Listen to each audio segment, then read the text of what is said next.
What's up, gang? This is Kevin here, Life22, and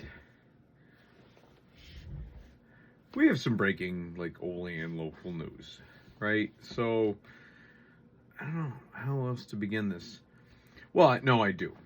A friend of mine in the legal system asked me if I should do this. And then I told him my plan, and his response was, "This is the way." Which is very fitting for this shirt, right? This is the way. So,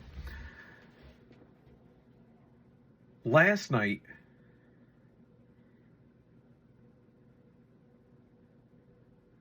Frank Higgins got a DWI. And I've been in touch with a few aldermen, and they're wondering if the Times-Herald's even going to publish anything come Monday, Tuesday. We'll find out, right? Because public officials should be held to a higher standard, right? They are fiduciaries of the people. This has been my huge talking point from when I was running for county legislator. I thought this was the thing, right? This is not out of spite. This is what happens. I bet you good money that this is not the first time that this has happened. I bet you this is the first time that this charge has been applied and or applied properly.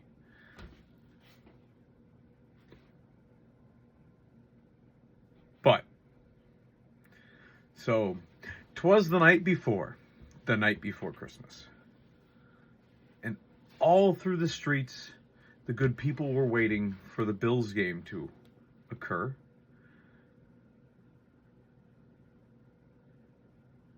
And Fat Frank was driving home to Gemini, most likely, because he got pulled over on Main Street. And rumor is, now I can't verify this for sure. And once we foil for the body cam footage and we foil for the police report, we'll find out some of this. But he's a public official, so we can also speculate. I think anybody you can speculate with, but most of all, these accusations could be false, but because he's a public official, screw you.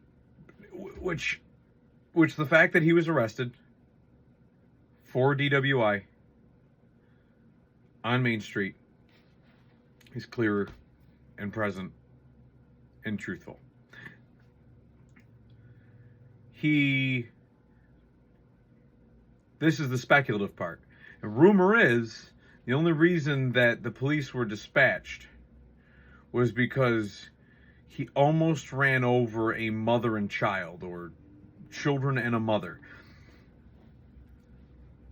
It's a pretty tall order there, Francis. Now, not to speculate, but witnessed on multiple occasions, as most of you know, that I've since we're in the process of operating A1 Rental. We're buying the business and we're operating the business in the meantime. Over the summer, multiple times, Frank likes to walk his dog on the dikes, and he usually honks his horn as he buzzes by. Well, one day he's whipping by, and we're trying to help a family load a sod cutter for the 4th of July weekend or something. I can't remember. Was it 4th of July or Labor Day or something? Some nice little family from Allegheny stopped in. And I have 3 people that were witness to it that I'm aware of, excluding the customer and their family. So the mom is in front of the vehicle. The dad has it parked pretty close to Franchot Boulevard as they're trying to get the right angle on our sloped incline so that we can put ramps on their vehicle and load the sod cutter. The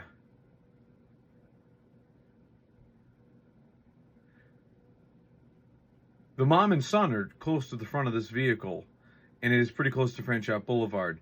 And it was like, I think there was a few employees of the neighboring business that were parked over on the dike side of the levee side of Franchot Boulevard, and it may have been a tight pass for people to cross through.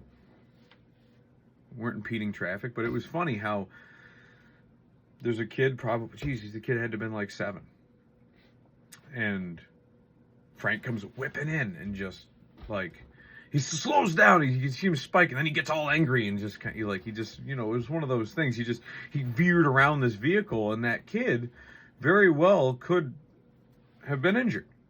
And it was one of those things. It's like, hey man, slow down. You see something, you just get real angry. You've ever been there? Like, you just get that road rage and you're not in a car and you're like, hey man, where's the fucking fire? And that was one of those situations. It's like, hey man, I'm trying to operate a business here, and there's this nice family here trying to rent something on a Saturday morning, and you're too busy to get up on the dike. You have to get up on the dikes right away. Like, your dog's about to shit in your back seat or something.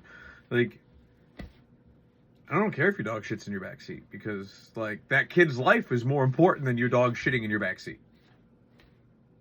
But not to Frank. If you've ever met Frank, the mentality there is that if my dog shits in my back seat, I'd rather let 10 playgrounds burn with children like locked inside of the play. That's the attitude you get from individuals like that. It's not my attitude. I would let all the dogs in the world shit in my back seat to save one kid's life. Not Frank. Not Frank. No, very, very Teddy Kennedy-esque individual. That sense of entitlement. Had this mother been mowed down in the street on his way home last night, and he could get away with it, I'm sure it would be a very Teddy Kennedy's secretary is drowning at the bottom of the lake in Teddy's car type of situation.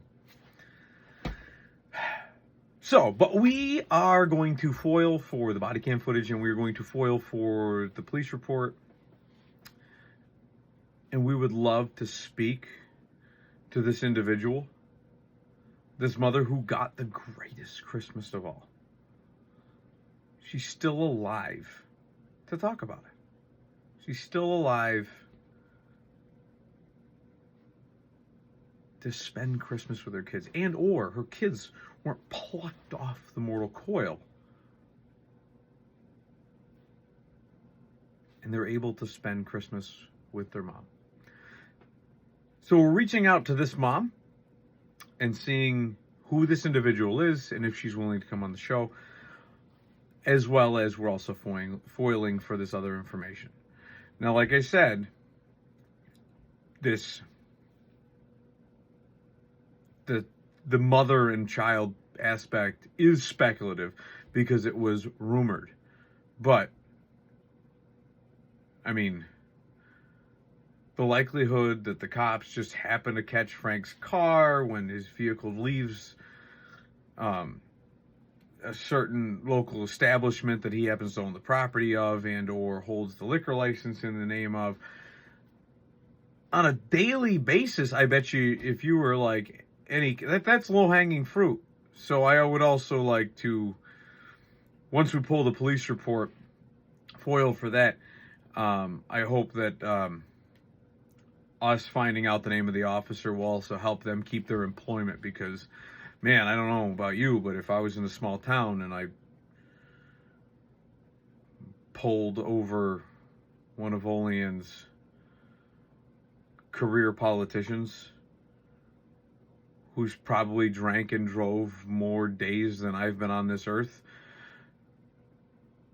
that just given that he's got like 10, 20 years on me, I would assume that this cop would end up working like some shitty shift until he quits, because they can't come out and just straight fire him. Which would be a travesty, by the way, if you didn't already notice by the tone of my voice, because this cop is a hero. This cop is a hero. This cop is like me. This cop is talking about things that we all know that we're not allowed to talk about in public. for fear of being crucified, nailed to a cross, on Christmas no less. So, kudos to this police officer. Kudos to the gods of fate, the fates, for not plucking a child from the mortal coil. Kudos to Frank for just being you, baby. Kudos to you for continuing to be you. We'd love to hear your side of the story, and there's an invitation always open to a public official to speak their piece on this channel. So reach out to us. You've got our number. And we'll see you guys next time on Life22. And if I haven't already said so, have a Merry Christmas. Because it's Christmas Eve. It's Christmas Eve. And knowing that no one was hurt or harmed in the making of this video or the making of Frank's path home yesterday, we wish you a Merry Christmas. And we'll see you guys tomorrow on Life22.